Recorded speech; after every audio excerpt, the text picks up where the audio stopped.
Bonjour, je m'appelle Salomon Giuseppe et je suis le référent jeunesse pour la ville de Saint-Guilain.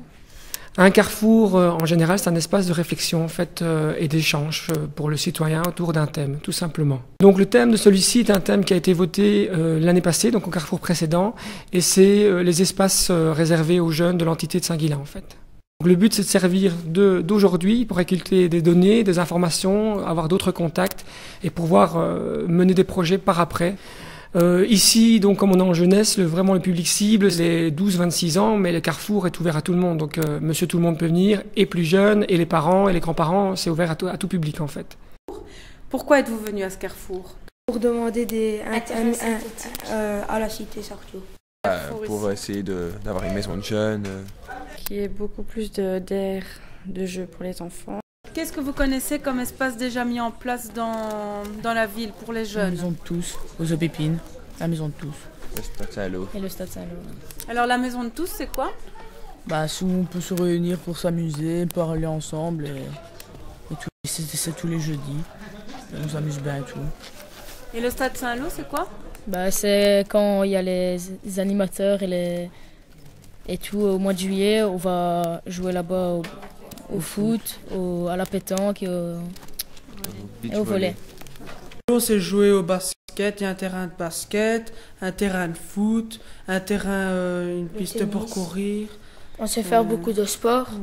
Si une maison de jeunes s'ouvre à Saint-Guilain, comment l'imaginez-vous et quelles activités voudriez-vous y rencontrer? Des tournois de foot. Ouais, théâtre aussi. Du théâtre. Pour qu'on sache s'exprimer. Pour vous, c'est quoi une maison de jeunes? Qu'est-ce que vous attendez d'une maison de jeunes? Un endroit où on peut se réunir. On peut tous se réunir, faire des activités comme jouer au billard ou des trucs ainsi. Par exemple, quand on veut jouer au billard, on doit aller à la gare. Si on veut jouer au ping-pong, il faut se taper la cité. Si on veut jouer au foot, il faut aller au Stade Saint-Lô. Alors, moi, c'est Isabelle Broé. Donc, je suis éducatrice pour la ville de Saint-Guilain. Quels sont les 3 intervenants que vous avez invités pour ce carrefour? Alors, donc, le premier, c'était François Powels. On l'a invité parce que, en fait, c'était un jeune de Saint-Guilain, donc il est un petit peu plus âgé maintenant. Mais c'est vrai qu'il a été fort actif par rapport aussi à la demande d'une maison de jeunes. Deuxième intervenant, c'était le directeur de l'AMO Arpège, donc aide en milieu ouvert. Donc l'AMO, c'était particulièrement pour les jeunes.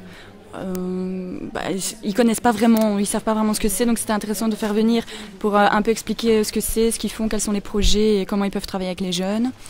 Et donc troisième intervenant, c'était au niveau des maisons de jeunes, en 2 parties, donc une partie plus administrative, donc qui était Forgy, et une deuxième partie plus sur le terrain. Donc on a choisi le directeur d'une maison de jeunes de Quiévrain pour vraiment expliquer comment c'est possible d'avoir une maison de jeunes. Alors toi, tu travailles sur le terrain. Est-ce que tu penses que ce carrefour a répondu aux attentes des jeunes?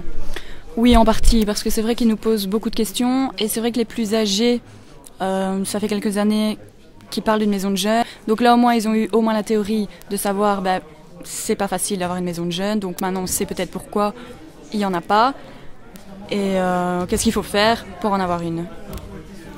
Donc on va pouvoir travailler avec eux sur ça. Et ils m'ont l'air bien motivés, donc c'était vraiment intéressant. Donc il y a du concret alors pour travailler pour la suite? Il y a du concret, oui, parce que visiblement, ils sont pas contre le fait de travailler avec nous pour le dossier ou autre. Donc c'est vrai que ce serait, on va pouvoir, je pense, commencer tout doucement à en parler. Et donc maintenant, on va peut-être pouvoir aussi démarrer de là en se disant, il faut trouver un lieu, un centre, pour que tout le monde soit content.